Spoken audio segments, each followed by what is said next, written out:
안녕하세요. 반갑습니다. 네, 저는 텔레칩스에서 연구소장으로 일하고 있는 송봉기라고 합니다. 네, 오늘 이렇게 초대해 주셔서 감사드립니다.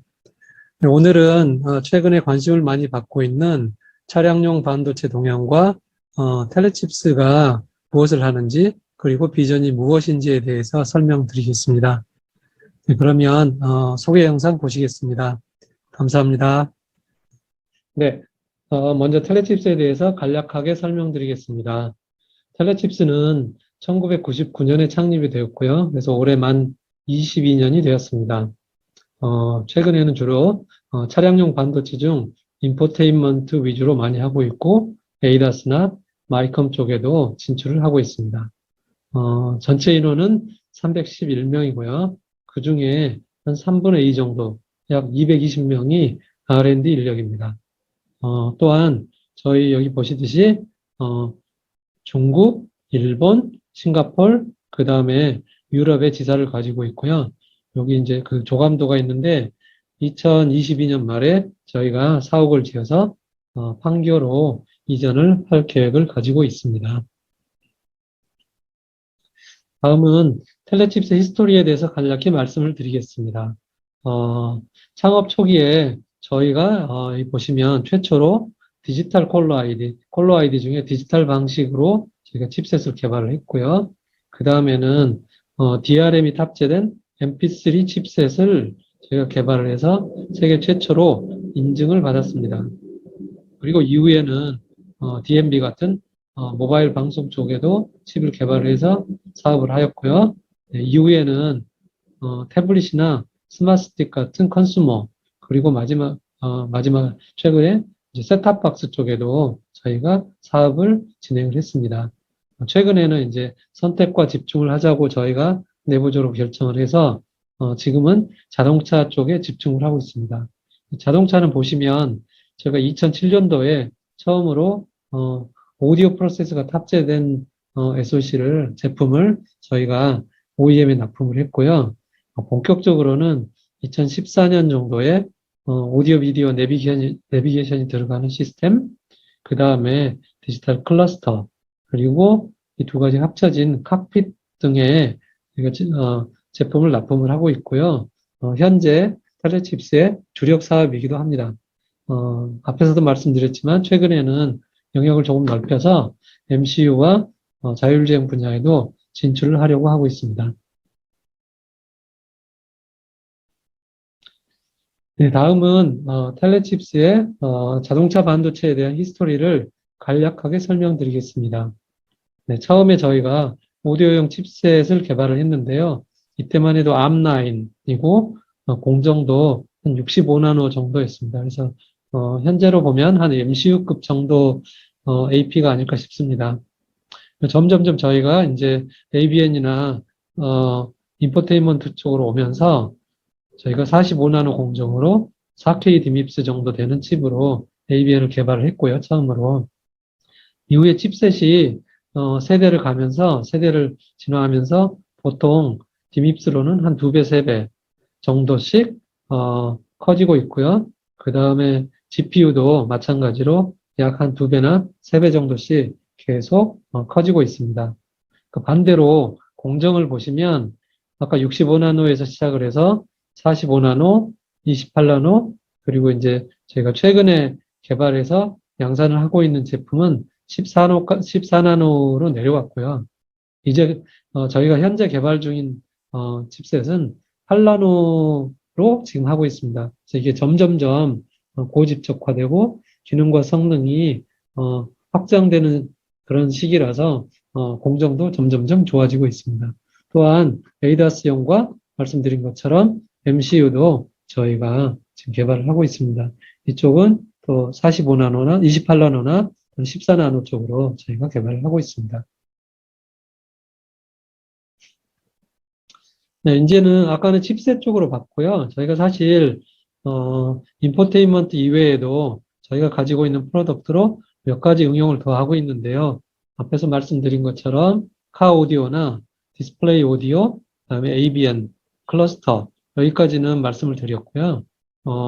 여러분 이제 고급 차량의 앞에 윈도우에 보시면 이렇게 디스플레이, 헤드업 디스플레이라고 해서 차량 정보들이 디스플레이, 윈도우에 나타나는 기능도 있습니다. 이것도 저희가 저희 AP를 통해서 제공을 하고 있고요. 그 다음에, 통상 블랙박스라고 이야기를 하죠. 드라이브 비디오 레코드 시스템은 차량에 탑재된 블랙박스라고 보시면 되겠습니다. 일반 이제 기성품과는 품질 차이가 많이 나고요. 그래서 저희가 이제 품질 관리도 많이 해야 되고, 소프트웨어도 굉장히 튼튼하게 만들어야 됩니다. 그리고 마지막으로 또 응용에 이제 H백이라고 통상 이야기하는데 한국말로는 이제 공조기라고 하고요. 이게 보통 에어컨이라든가 히터라든가 이런 부분을 컨트롤하는 게 과거에는 전부 다 이렇게 버튼이나 어떤 조그 형식으로 돼 있다면 지금은 이것도 전부 다 전자화 돼가고 있습니다. 그래서 MCU나 AP를 가지고 디스플레이를 포함해서 기능을 제공을 하고 있습니다.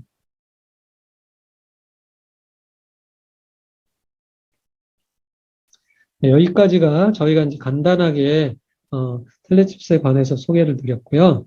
다음에는 반도체 시장에 대해서 말씀을 드리겠습니다. 네, 말씀드린 것처럼 차량용 반도체에 이제 관심이 많은데요.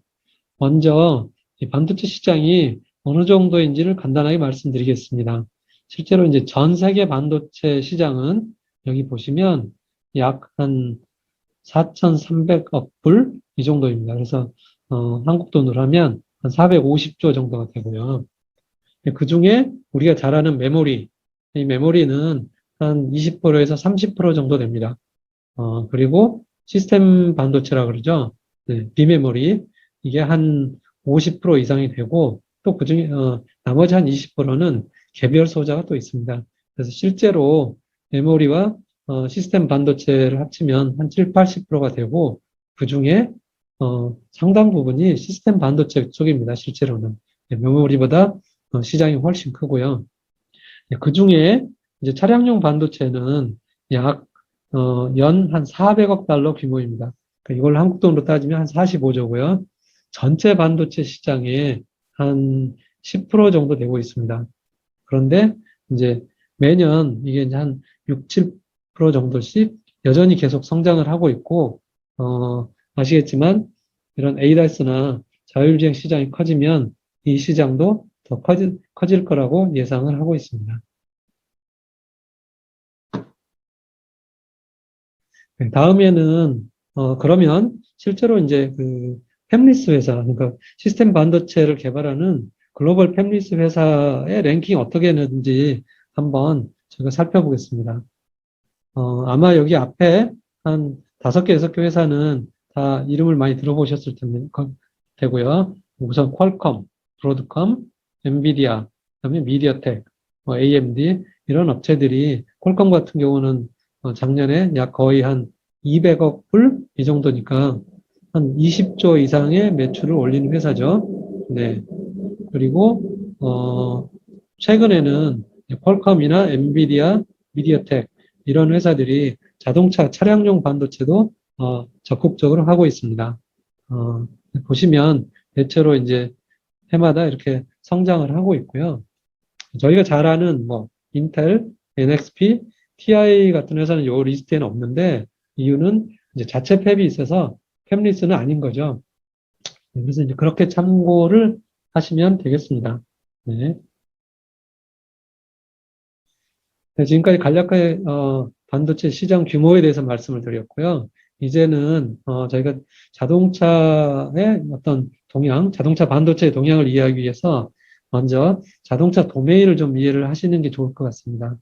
차량이 이렇게 있으면 크게 보시면 한 뭐 6개 정도의 도메인으로 저희가 구분을 합니다. 크게 보시면 이제 파워트레인, 샤시, 바디, 그 다음에 이제 인포테인먼트, 그다음에 자율주행 도메인, ADAS 도메인, 그리고 텔레매틱스 도메인, 한 요 정도로 저희가 구분을 합니다. 그래서 파워트레인 같은 경우는 저희가 잘 알고 있는 엔진, 클러치, 변속기, 주로 이런 쪽 모듈들이 포함이 되어 있는 도메인이고요. 샤시 같은 경우는 서스펜션, 조향, 그다음에 브레이크 이런 것들이 연결이 되어 있습니다. 그리고 이제 바디 쪽은 저희가 더 많이 사용하는 뭐 미러, 에어컨, 트렁크, 윈도우 등이 포함이 되어 있습니다. 그래서 통상 파워트레인이나 샤시 부분이 보통 이제 안전사양이라고 이야기를 하는데, 안전사양에 대한 요구사항이 훨씬 더 세고, 바디 부분은 조금 더 약하다고 보시면 되겠습니다. 최근 몇 년 사이에 이제 차량들이 고급화되면서 거기에 오디오, 비디오, 멀티미디어 기반의 내비게이션이나 또는 디스플레이 오디오 같은 기능이 들어가는 이런 인포테인먼트 도메인이 점점점 늘어나고 있고요. 가장 최근에는 이제 에이다스 도메인, 그리고 차량 전체를 클라우드랑 연결해서 차량을 이렇게 컨트롤하려고 하는 이런 텔레매틱스 도메인들이 점점점 이제 자리를 잡아가고 있습니다. 실제로는 요 세 개는 약간 레거시 도메인이라고 보시면 되겠고, 인포테인먼트나 에이다스 텔레매틱스가 최근에 이제 멀티미디어 기반, 그 다음에 뭐 이제 통신 기반, 5G 기반 이런 기반으로 고급 서비스를 제공하는 도메인이라고 보시면 되겠습니다. 또한 이렇게 이제 도메인들이 발달하면서 데이터를 주고받을 필요가 점점 많이 생기는데요. 결국 이제 차량에도 그래서 이런 도메인들끼리 네트워킹을 해서 안전하게 데이터를 주고받고 고속으로 주고받고 또한 레이턴시를 줄이는 그런 게이트웨이에 대한 필요성이 커지고 있고 실제로 지금은 이제 상용도 하고 있는 상황입니다. 그래서 여기에도 당연히 게이트웨이형 칩셋이 필요하고요.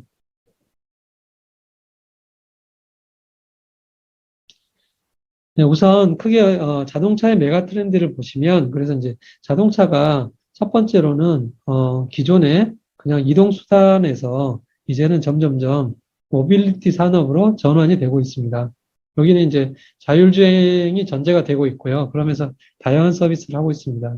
근데 이제 그 근간에는 이 자동차 업체들의 최근 몇 년간 매출이나 순이익이 거의 이제 정체가 돼 있는 거죠. 그러니까 차량 자체로는 더 이상 성장하기가 좀 어렵다고 이제 보고 다양한 서비스를 하고 있습니다. 그래서 아까 말씀드린 것처럼 자율주행이라든가 아니면 차량 안에 기본적으로 사용자들이 어떤 서비스를 받는 이런 비즈니스를 하고 있죠. 그 다음에 응용들도 점점점 넓혀서 최근에 보시면 아시겠지만 UAM이라든가 로버트라든가 이런 쪽으로도 응용을 확장해서 다시 이런 그 레버뉴를 좀 넓혀가려고 하고 있습니다. 그 다음에 두 번째 트렌드는 자동차가 점점 이제 전자화된 거는 좀 이제 벌써 오래 됐습니다만, 네, 이 자동차 안에 오늘 저희가 이제 E 아키텍처라고 표현을 하는데요. 자동차 이 아키텍처가 크게 변화를 하고 있다는 것입니다. 현재는 자동차 전자 시스템 구조가 아까 말씀드린 것처럼 ECU 기반으로 상당히 이제 분산되어 있는 시스템인데 이렇게 되면 그 안에 케이블들이 있잖아요. 이 케이블들이 굉장히 많아서 제작 비용이 원가가 많이 들고요. 그 다음에 새로운 응용을 하기 위한 이제 고속통신도 하기가 어렵습니다. 따라서 지금 최근에는 이런 이슈들을 이제 좀 정리를 하고 도메인별로 이렇게 네트워크를 구성을 하거나 심지어 조금 더 가면 같은 도메인이 아니더라도 자동차의 그 위치별로 이런 이슈들을 모아서 좋은 아키텍처라고 해서 서로 이종의 MCU들까지 연결하는 그래서 하나의 게이트웨이가 이런 것들을 다 컨트롤하는 이런 이 아키텍처로 지금 가는 상황입니다. 테슬라 같은 경우는 보시면 알겠지만 전기차로 시작을 해서 조금 더 유리한 면이 있었지만 이렇게 좋은 기반의 아키텍처를 이미 구성을 하고 있고 그렇게 판매를 하고 있습니다. 따라서 이제 이게 또 하나의 가장 큰 메가 트렌드 중에 하나고요. 그 다음에 마지막에는 제가 이제 앞에서 이렇게 도메인별로 설명을 드렸는데요. 특히 최근에 나온 뭐 인포테인먼트라든가 에이다스 도메인이라든가 이런 도메인들은 사실 유사한 부분이 상당히 많습니다. 그래서 이런 도메인들이 독립적으로 지금은 가고 있지만 이미 점점 이제 합쳐지거나 합쳐지려고 하는 추세입니다. 또한 앞서 말씀드린 게이트웨이도 이런 에이다스 도메인이나 인포테인먼트 도메인하고도 또 합쳐지려고 하는 경향이 있습니다. 그래서 이제 SOC 측면에서 보면 이런 도메인이 합쳐지면 두 개의 프로세스가 하나의 프로세스에서 합쳐져야 되고 그렇게 되면 성능 자체가 많이 업그레이드 되어야 한다는 의미로도 해석을 할 수가 있겠습니다. 그래서 이렇게 세 가지가 아주 큰, 하나의 메가 트렌드라고 볼 수 있겠고요. 어, 이제 이러한 메가 트렌드가 실제로 조금 더 구체적으로는 SOC에 어떤 영향을 미치는지를 잠깐만 보겠습니다. 자, 앞에서 이미 자동차 주변의 이 환경들이 변화했다는 건 말씀을 드렸고요. 뭐 라이프 스타일도 변했습니다. 사람들이 운전만 하는 게 아니라 뭐 차박도 하고 차 내에서 아주 고급 오디오나 비디오도 즐기고 이제 그러면서 어떤 플랫폼화되는 이런 패러다임이 생기는 거죠. 기술 성숙도도 당연히 올라가고요. 과거 기기에서 전자식으로 바뀌고 있습니다. 그래서 이제 이런 사용자 입장에서 니즈도 안정성, 그다음에 편의성, 그리고 부가 서비스들을 점점점 많이 요구를 하고, 그다음에 제조업체에서 보면은 이런 경쟁이 점점점 치열하면서 매출과 이익을 좀 다변화하고자 하고요. 이제 그러면서 차별화 요소를 더 발굴을 하고자 합니다. 그래서 이런 부분들이 이제 인포테인먼트 또는 이제 칵핏 쪽으로 오면 결국은 어떤 요구사항으로 이제 발전을 하냐면 크게 성능이 올라가는데 대형 멀티 디스플레이와 그다음에 카메라가 과거에 이제 적혀 있던 게 여러 개 멀티 카메라 응용을 필요로 합니다. 그 외에도 몇 가지 성능에 대한 요구사항들이 있고요. 당연히 그러면서도 비용은 감소하는 상당히 SOC 업체나 모듈 업체한테는 상당히 도전적이고 챌린징한 그런 요구사항들이 나오고 있습니다. 그래서 이제 보시면, 크게 보시면 이런 것들이 어떻게 영향을 미치냐면 직접적으로는 결국은 이제, 모듈 내 디스플레이, 이 디스플레이 개수가 점점점 늘어나고요. 그러면 과거에는 뭐 이제 내비게이션이나 클러스터에 한 개 아니면 두 개 정도 있었던 게 한 네 개, 다섯 개, 미래에는 더 많은, 뭐 전자미러들도 많이 생기고 이러면서 디스플레이가 더 늘어나는 그런 요구사항으로 발전을 합니다. 마찬가지로 카메라도 과거에는 이제 전방 하나, 후방 하나 했던 게 최근에는 이제 뭐 어라운드 뷰 모니터라든가 그 안에도 차량 내 뭐 감시라든가 감시 카메라라든가 이런 것들을 통해서 뭐 8개까지도 지금 요구를 하고 있고 향후에는 이것도 더 늘어날 것으로 보입니다. 그래서 이제 저희가 하는 것도 보시면 그러면 이제 디스플레이는 주로 어떤 용도인가를 저희가 테이블로 좀 정리를 해봤고요. 여기 차량에 보시면 이제 AVN 여기 중앙에 있는 것, 그 다음에 운전자 앞에 있는 클러스터, 그 다음에 윈도우에 있는 헤드업 디스플레이, 그 다음에 아까 말씀드린 공조기, H백, 그리고 이제 여기 보시면 조수석이나 뒷좌석에 있는 이런 엔터테인먼트 이런 것까지 해서 현재는 한 5개 정도까지 요구를 하고 있고 고급 차량일수록 그 개수가 늘어나고 있습니다. 또한 카메라도 앞에서 말씀드린 것처럼 한 8개 정도 현재 위치를 하고 있는데요. 그중에 응용에 따라서 서라운드 뷰 모니터로 한 4개 정도 네, 이렇게 쓰고 있고요. 뭐 그중에 필요하면 블라인드 스팟 뷰 모니터로 해서 사각지대를 보는 용도로 한 2개가 전용될 수도 있겠습니다.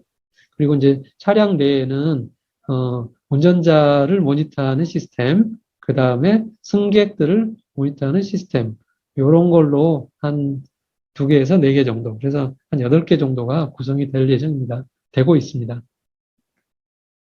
그래서 이제 칩셋 시스템으로 보면, 저희 요게 이제 뭐 텔레 칩셋에서 지금 개발하는 구성도, 개념도이고요. CPU와 GPU, 그다음에 NPU가 이제 들어있고, 그다음에 이제 카메라를 통해서 들어오는 이런 영상 이미지들을 실제로는 세데스라는 인터페이스를 통하고 내부에서는 BP를 통해서 들어옵니다. 그러면 이제 ISP가 일단 전처리를 하고 응용에 따라서 GPU나 NPU를 통해서 나가고 앞에서 말씀드린 것처럼 어떤 디스플레이에 보내느냐에 따라서 그 패스가 정해지겠습니다. 당연히 그 응용과 이런 패스와 인터페이스는 다 연관 관계가 있습니다.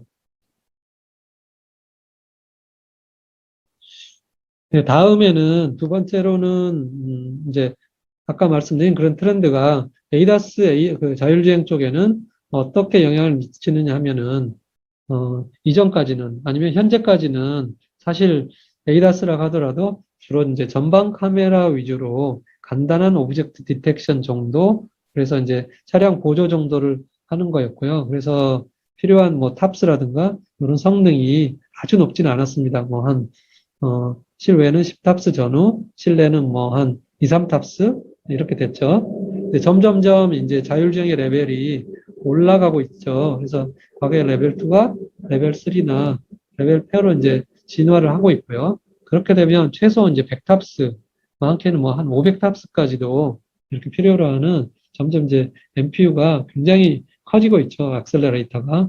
네.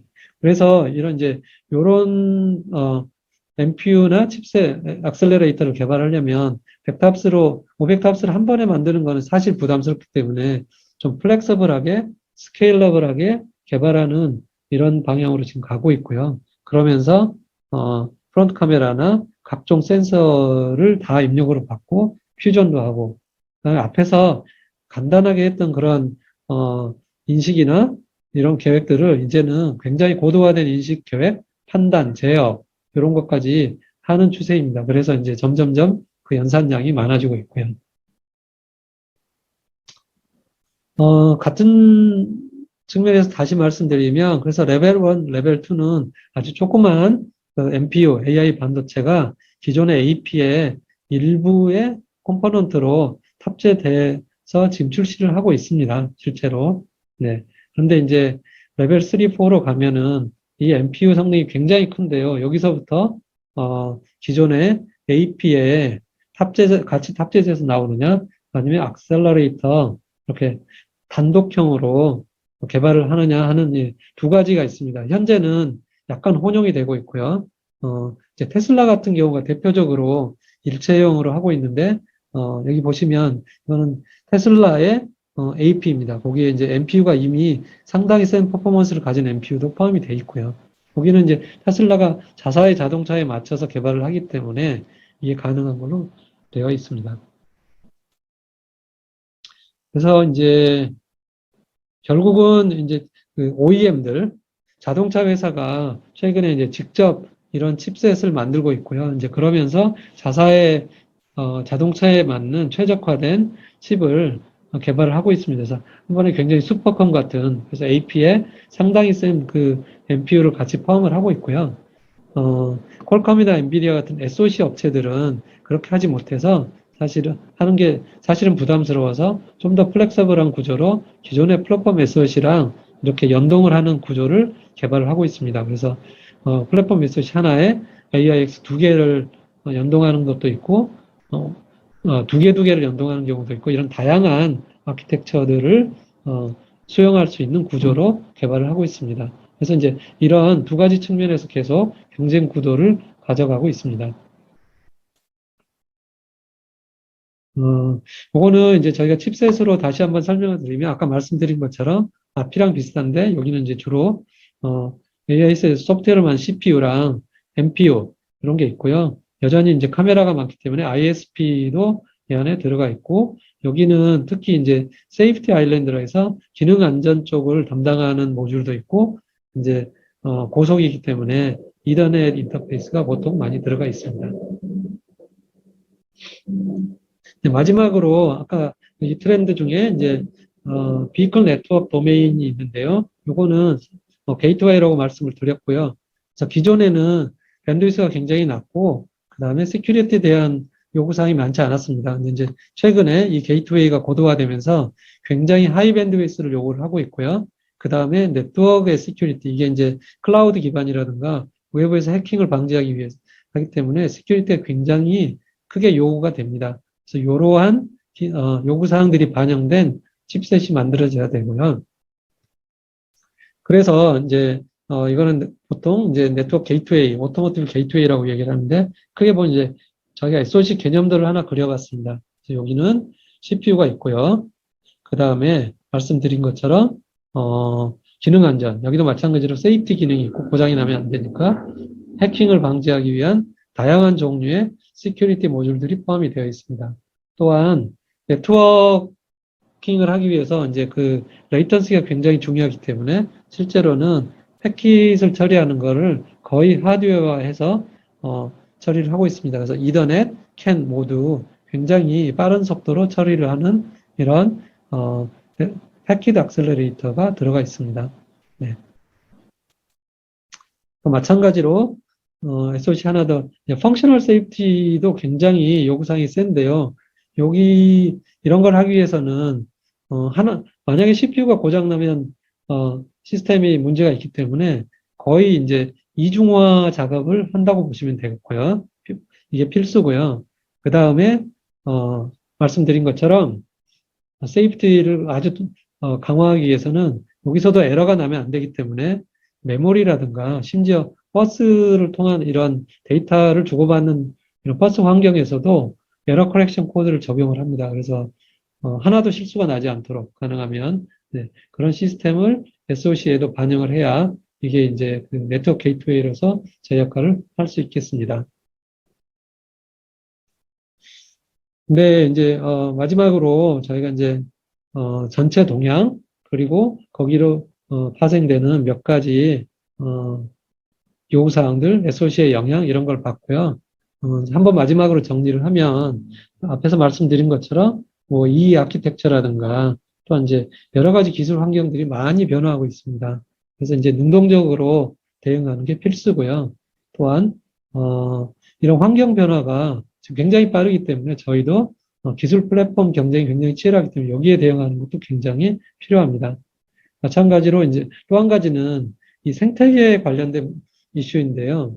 뭐 ADAS라든가 게이트웨이라든가 이런 부분들은 뭐 이제 아직은 절대 강자가 있지는 않고 어떻게 보면은 지금 이제 생겨가는 그런 시장입니다. 그래서 SOC 업체만 단독으로 한다기보다는 사실 항상 이제 수요 기업이랑 공급 기업이 한꺼번에 이렇게 생태계를 구축해서 가면 훨씬 더 경쟁력이 있게 될 거라고 생각을 합니다. 그리고 마지막으로 이제는 하드웨어뿐만이 아니라 실제로는 소프트웨어에서 이런 차별화 요소를 발굴하는 게 사실 이제 경쟁력 측면에서는 굉장히 중요한 요소입니다. 그래서 이제 SOC가 단순히 SOC만의 경쟁력이 아니고 어떻게 하면 소프트웨어도 그런 경쟁력을 제공할 수 있을까? 이런 것까지 다 감안을 하면 다가오는 이런 시장에 잘 대응을 할 수 있을 것 같습니다. 그래서 이제 아주 간략하게 텔레칩스 로드맵을 좀 말씀을 드리겠습니다. 네. 그래서 텔레칩스는 말씀드린 것처럼 저희가 이제 인포테인먼트 위주로 지금 현재 자리를 잡고 있고요. 그래서 이제 점점점 MCU라든가 ADAS라든가 이런 걸로 저희가 이제 영역을 넓혀가고 있습니다. 그리고 네트워크 프로세서, 네트워크 게이트웨이도 현재 주시를 하고 있고요. 그리고 앞에서 말씀드린 것처럼 이제 아키텍처라든가 이런 도메인의 변화를 계속 저희도 모니터를 하면서 어떤 것들이 이렇게 합쳐지는지 여기에 맞춰서 저희의 향후 프로덕트들도 이제 저희가 기획을 하고 적시에 개발을 하도록 노력을 하고 있습니다. 아마도 마지막에는 조금 더 가면 차량용의 비클 서버라고 하는 아주 큰 컴퓨터로 상당히 많은 부분이 통합되지 않을 거라고 생각을 하고 있습니다. 그래서 이제 앞에서 개발이 돼야 이런 것들을 통합하는 이런 작업도 할 수 있기 때문에 저희가 여기까지 모니터를 하면서 준비를 해 나가고 경쟁을 하려고 합니다. 네, 오늘 짧은 시간에 좀 많은 설명을 하려고 했더니 이제 좀 쉽지는 않았는데요. 차량용 반도체 시장에 대해서 여러분이 조금이라도 이해하는데 도움이 되셨으면 좋겠습니다. 네. 그러면 제 발표는 여기서 마치겠습니다. 감사합니다.